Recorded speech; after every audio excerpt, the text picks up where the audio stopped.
Alright guys, today I'll be reviewing Snoopy's Soapbox Racers at Kings Island. This is the 2024 Vekoma Family Boomerang, and I gotta say, it's an impressive little ride, and I'll explain why in this review. So let's start off with the presentation. This ride honestly kinda underwhelmed me in this aspect. I thought there would be a bit more theming in here. Kings Island sort of made it seem like it was going to be this big theming expansion and everything, but honestly it looks just like the rest of Camp Snoopy, which isn't too big of an issue, but I was hoping for maybe some theming in the queue line because it's pretty much a cattle pen. There's a few statues of like Snoopy and whatever. On the actual layout, you've got the onboard audio, which is kind of fun, but there's not really a whole lot going on, which is kind of sad. The line here is extremely slow. I unfortunately waited an hour for it, which was the second longest line in the park, just behind the Beast, at least out of the lines I waited in. It was rough, and it's because of that one train. Only seats up to 20 people, which is really sad, but you know, it's whatever. It's a family coaster. They didn't opt for a turntable, which kind of sucks, but you gotta just wait it out for the credit. I did only manage to get one ride on this, but it was thankfully in the back row, so I got a good feel for the forces back there.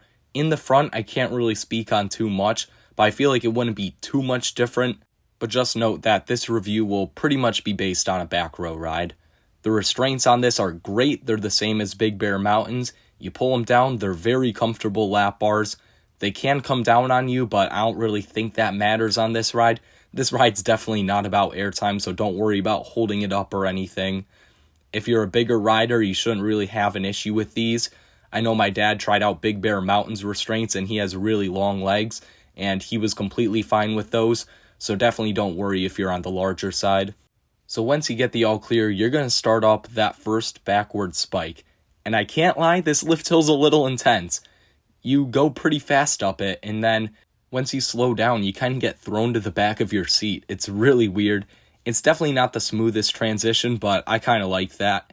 And then when you drop, you don't get any airtime. Obviously, it's not even close to steep enough for that. But you do feel some butterflies. Very weak butterflies, but you do feel them. There's something. Maybe they're not apparent in the front row, but in the back they definitely were. So then you feel the speed there. You fly through the station. You've got the onboard audio and everything playing, and it's this little narration. It's nothing too good. It's not on par with anything like Big Bear Mountains narration or even flashes. So then you round the first turn. This thing actually packed some good G's. I cannot lie. This thing's pretty intense. I didn't gray out on this turn, but I definitely felt the G's here around this one. And then after that, you pop up into a little airtime hill. I didn't really get any airtime on it. Maybe in the front you do, but this one's really just nothing. And then you take another turn going to the right, and this one also piles on the G's. It was really surprising seeing how good of G's this ride pulled. And then after that, you head up the spike. There's a little airtime bump halfway through it.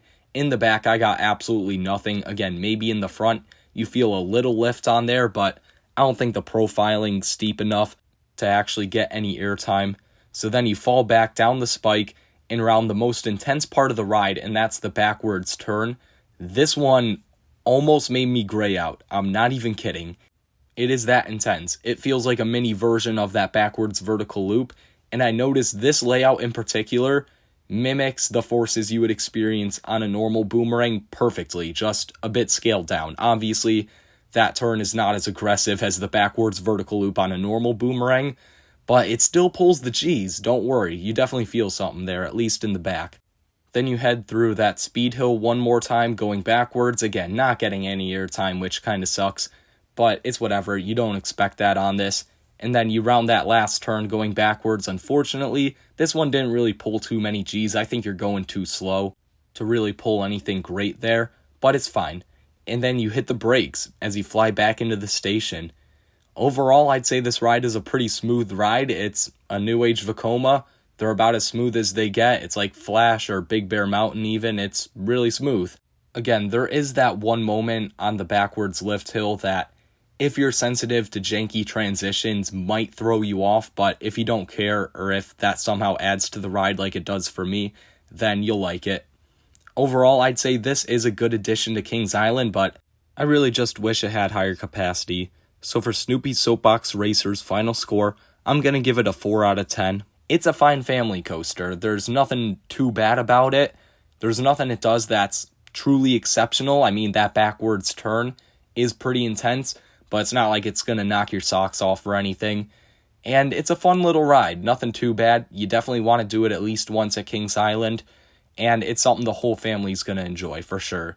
So that's my review on Snoopy's Soapbox Racers. Let me know what you guys thought of this review down in the comments below. Make sure to like and subscribe, and I'll see you guys next time.